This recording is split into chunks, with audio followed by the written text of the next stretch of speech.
So I'm going to be talking about the Fukushima earthquake, which actually happened 2 days ago, February 13th, 2021, in Japan. It happened in Minamisoma, around 44 miles off the coast. It occurred at a transformed boundary into the Sea of Japan, and it only lasted about 30 seconds. However, the earthquake did cause nearly 100 million homes to lose power, 850,000 more specifically, while a smaller number lost water. Train services have been halted, and there was lots of damage to infrastructure, of course. And then it triggered several landslides, injured more than 100 people. So it initially hit at a 7.1, but however, as it progressed and, got stronger, of course, it turned into a 7.3. You could also feel the earthquake in Japan's capital, Tokyo.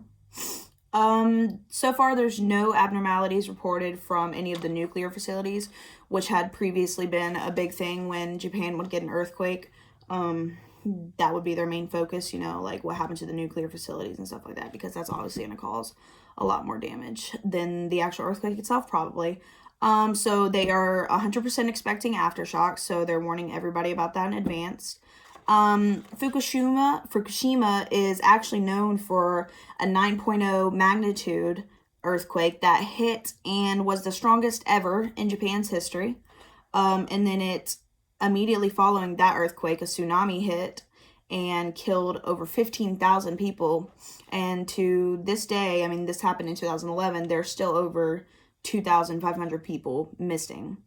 I also learned that Japan is one of the most seismically active places in the world, which makes sense. And then the Fukushima earthquake that happened 3 days ago was actually only about a week or two off from the 10-year anniversary of the 2011 Fukushima earthquake, which, as I mentioned, led to a huge nuclear disaster. Some of my sources were BBC, NBC News, and Kiro 7.